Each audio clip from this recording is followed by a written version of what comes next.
Hi, I'm Shana Lipner-Grover from Sage Country Herbs, and we're here in San Diego at Balboa Park's Trees for Health Garden, and we're going to go visit some of our plant friends. I'd like to introduce you to another member of the Trees for Health walk down here at Balboa Park. This is Pomegranate, Punica granatum. This is part of the Lathraceae family, or the loosestrife family. Where to start on this one is, wow, it's hard because this is, well, we'll just start with this fabulous tidbit fact. This is one of the oldest cultivated fruits in the world. I mean, really let that sink in. People have been growing this tree for thousands of years. It's native to the areas of the Mediterranean, the Middle East, as well as Southeast Asia. It's been cultivated everywhere from Iran, the Mediterranean, India, the Himalayas, all in this area that is deep and rich with history. Now, pomegranate is a fruit, and it is very, very well known for having this it's a big fruit, and it has a tough outer cover called a pericarp. And it's usually a beautiful red, pinkish red color. And the inside has these papery membranes that separate all the seeds, and those are called a mericarp. And all of those come from this gorgeous, gorgeous flower right here next to me. The outside of the flower, it almost looks like it's made of plastic, like it's so tough. And then the petals that come out from that, they look like crumpled wrapping paper. They're so beautiful. They literally look like tissue paper. Really gorgeous.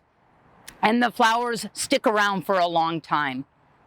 So what most people know about pomegranate is the use of its seeds, but actually all of it has been used historically. We're talking about thousands of years. That's a lot of time for humans to experiment, right? So the seeds are the primary thing that's used in the form of juice or just eating them. And it's great to eat them because they are incredibly rich in dietary fiber, because the seed actually has a coating that is juicy and fleshy. And that's where most of the antioxidants come from. And the antioxidants are the real claim to fame. Now, the fruits are pretty big. They range from usually like a baseball to a softball size. And within that, there's usually between 200 and 1,400 seeds. That is a lot of food and a lot of medicinal antioxidants for us to use. But all different parts of this plant, as I mentioned, have been used. So the seeds, you've got the outer coating, that peel, that pericarp, has been historically dried and used as a powder. It's been shown to be antimicrobial and beneficial at wound healing. We also, of course, have the leaves have been used, and even the root of this deciduous tree has been used. Now, before we dive into the medicinal uses, some of the other just lovely aspects of this is that this tree has even been used ornamentally, because it's got these deciduous green leaves, which means that they refresh themselves, every spring. They drop during the winter and they grow during the spring, and they've got this really nice contrast with that beautiful pink, orangey, red flower. It's really beautiful. But beyond that, it also has often a twisted stem. So in the realm of creating gardens and making a nice area where you have a really beautiful tree that holds a beautiful form, pomegranate really shines. But to really get to where it really shines, we have to talk about medicinally how it's been used, because there's actually thousands of clinical studies and human trials. Now, this is a really important distinction, and that is there's a lot of studies done on animals and mice, and while we can learn about things, or there's a lot of studies done in petri dishes, and while we can learn a lot from them, we really learn the most when we can actually use things in human trials, actually having humans use things and being able to see what they're doing. So the antioxidants of pomegranate are primarily, we're looking at polyphenols, which are actually, there's many of those. We have antioxidants like anthocyanins, which literally translate to a red, purpley blue color and has really strong effects on the body with pain, with oxidative stress. The other real big antioxidant claim to fame is the illegatannin. This is a type of tannic acid, and it has just as much history as the anthocyanins. Now, those are just three big names of some of the antioxidants, but actually it's been found that pomegranates have over 124 phytochemicals that are beneficial to us as food and as medicine. Of course, the biggest one is those antioxidants, and we shouldn't discount this. Antioxidants, especially those, have been shown to reduce oxidative damage to the heart and the cardiovascular system, to veins and arteries. And what that means is that pomegranate has actually been shown to reduce some of the markers of cardiovascular disease and heart disease, like high blood pressure and elevated cholesterol. It's also been beneficial in helping to stabilize blood sugar issues, so helpful with things like type 2 diabetes. It's also been shown to be reducing oxidative damage of the general detox pathways.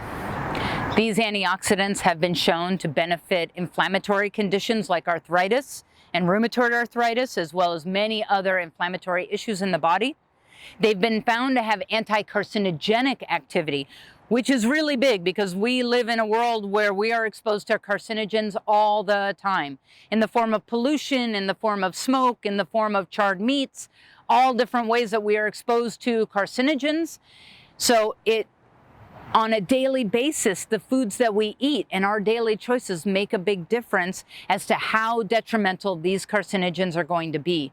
And when we can include antioxidant-rich foods like pomegranate, we're going to help to reduce the oxidative damage from a lot of these general day-to-day stressors. Now, some of the biggest claims to fame of pomegranate are in the human clinical studies having to do with different types of cancer. Now, there's many different types of cancer, and of course we know that there is not one panacea that is going to address all of them. But pomegranate has been shown beneficial in reducing the proliferation of tumor cells, as well as encouraging cancer cells into apoptosis, which is cellular death, which means having a beneficial effect on some types of cancers, especially some of the ones that lead to death the most, including breast cancer, prostate cancer, colon cancer, lung cancer, and liver cancer. This is a huge aspect of pomegranate. We're not talking about a cure here. We're talking about daily things in our diets that can have a beneficial effect and a protective effect on our bodies.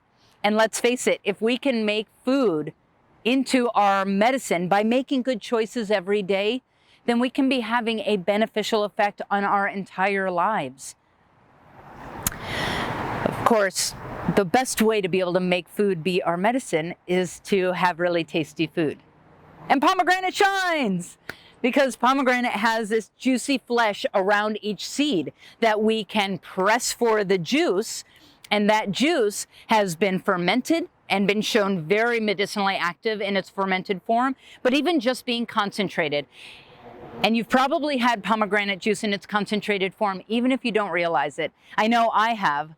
It's been used historically in all kinds of cocktails, and in my favorite mocktail called the Shirley Temple. When I was a kid, I loved being able to get a Shirley Temple, which is just Sprite mixed with grenadine. What's grenadine syrup made from?